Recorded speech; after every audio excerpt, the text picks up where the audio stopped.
number 7 from Deep River, Connecticut, Wheeling Engineering and Trabucki Tree Service, the entry for car number 7, Enfield, to the outside of row number 2. Car number 28 from Westport, Connecticut, Larry's Auto Machine and Toyota of Westport, the entry for Jay Wozniak. Fifth starter, car number 5. Hailing from Deep River, Connecticut, it's Carl Erickson to the outside of row number 3. Car number 3 from Berlin, Connecticut, it's Martin St. Hilaire, scheduled to start in 6th. Seventh starter, car number 35 from Groton, Connecticut, it's Bruce Thomas Jr. to his outside last week's winner. Starting in 8th, car number 73 from Ashaway, Rhode Island, it's Joe Perry. Ninth starter, car number 90 from Ledger, Connecticut, Hayes Custom Cycles and Roy and Sons Auto Body, the entry for Alan Coates. And to round out the top 10 starters, car number 16. Qualified earlier tonight by Robbie Summers.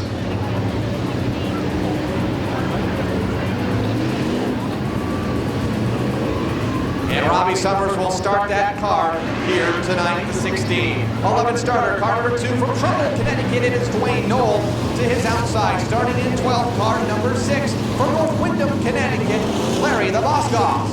Starting in the 13th position, car number 18, the driver is Phil Smith.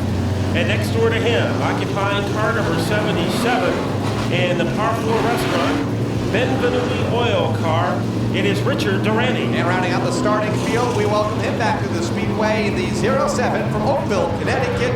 Making his return here tonight is Michael Kluzinski, 67 for 30 laps here tonight. So the former mini stock champion, starting on the front row alongside of Wayne Corey Jr. Corey gets a good start. Brandon Clements gets a better one as they bombard their way. A little contact as they shuffle down the backstretch. They bounce off each other in turn number 2 as Clements inches out front. Corey in second.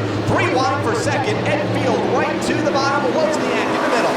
The car moves through Corey and Enfield, on a roll the last couple of weeks, has just jackknifed his way into second. Wozniak in third, and the wheelman, Carl Erickson, trying to make a maneuver on the bottom of Wayne Corey. Erickson up to the 4th spot as they come back off of turn number 4. Wayne Corey back to 5th. Bruce Thomas Jr. has a look to his inside for that 5th position over in turn number 2. St. Hilaire as well, along with Alan Coates. Coates breathing down the back bumper of Bruce Thomas's car. Let's see what happens to Corey this time. Much smoother effort around turn number 4, but he still can't keep up with 5th place car, Bruce Thomas. Side by side for the 2nd spot. Wozniak to the bottom, Enfield up high. Erickson is there in 4th, Thomas in 5th. Just out of the top 5, the battle for 6. Alan Coates, Robbie Summers, Wayne Corey, and Martin St. Hilaire. From 2nd to 6th, they could fit inside a cup holder. But the man with the most speed, Carl Erickson, trying to torment the 28 of Jay Wozniak. Bruce Thomas is there in 4th, and here comes Coates on the bottom, followed by Robbie Summers. So it hasn't taken Summers too long to get the hang of driving a Fender race car. Coates up into the top 5, and right now in the tire tracks of one of the best, Robbie Summers behind Alan Coates, following them right up to the field. Martin St. Hilaire, the point leader, just behind Summers in 7th. They go back to turn 2, and again, the race is from 2nd on back, way behind Brandon Clements in car number 67.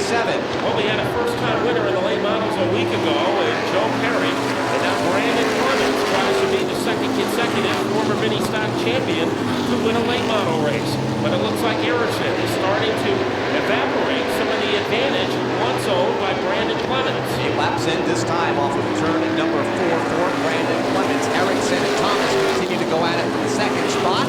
Here's Robbie Summers forcing his way to the bottom in turn number 1. That's Wozniak now stuck in the outside lane in the 28. Boy, it looks like Summers has driven that car all season. It's now he approaches the 90 of Alan Coates. The best battle for 2nd and 3rd. Bruce Thomas trying to get it done the hard way on the outside. And now he has to worry about the 90 car, Alan Coates. Phil Smith showing the black flag, smoke showing from that car at the back of the pack.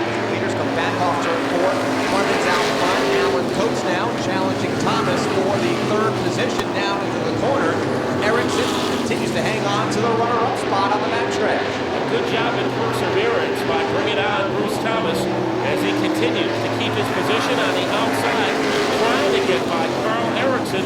We haven't seen this too many times in 2005. A driver gaining position on the outside, but it looks like Bruce Thomas might be efficient enough to pull it off. Takes a spot away by a half a car length on the outside of turn number 4. And the line given to the 35 of Bruce Thomas Jr.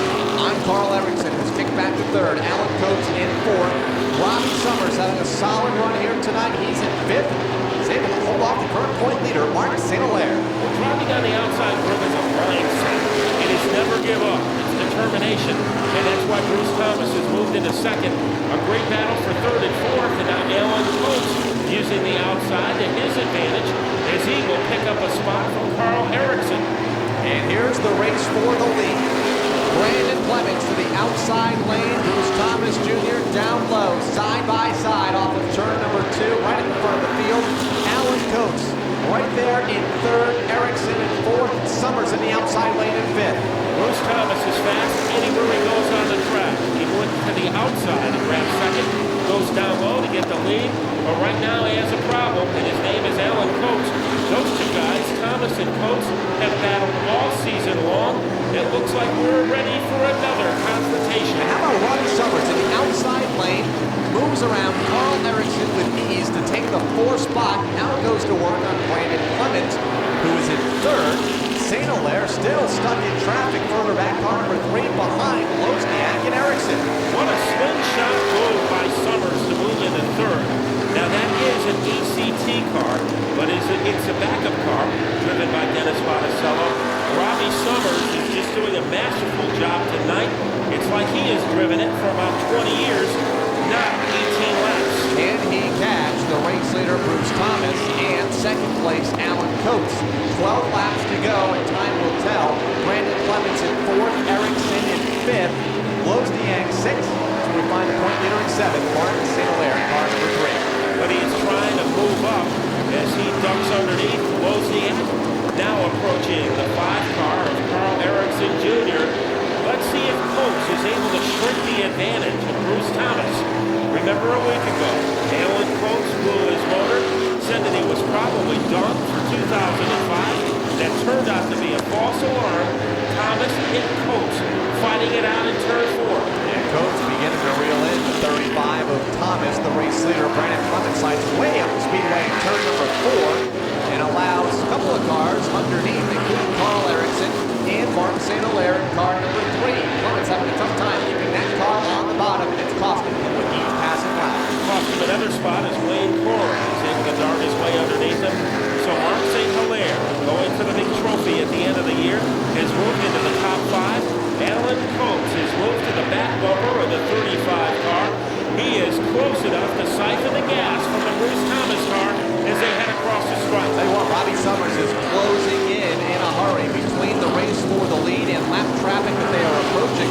This could be a 3-way race for the win as they go back to turn number 3. Here's Coates to the bottom in turn 3.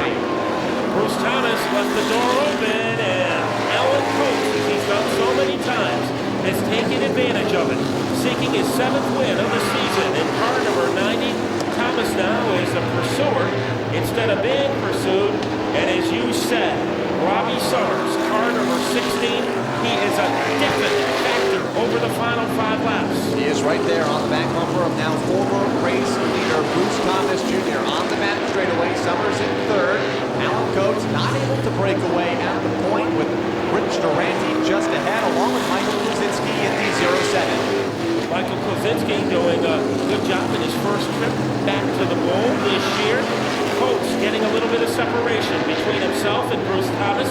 Let's see if these lap cars come into play. Coates, with the greatest of ease, gets around Durante, and he is widening his lead. We'll see if either Thomas or Summers has enough ammunition to shoot down Alan Coates. 2 laps to go off turn 4. Kuzinski just ahead of the race leader off of turn 4.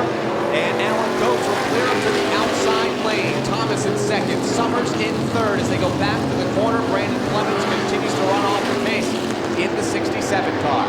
It'll be the white flag this time off of turn number 4 for race leader Alan Coates. Car number 90 down the line into the final lap. Bruce Thomas Jr. second. Summers in third.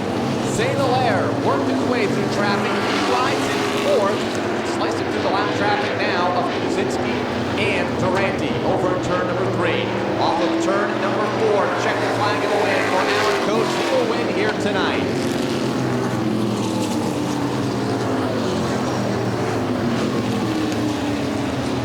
With about a handful of laps left to get underneath Bruce Thomas and to take the win.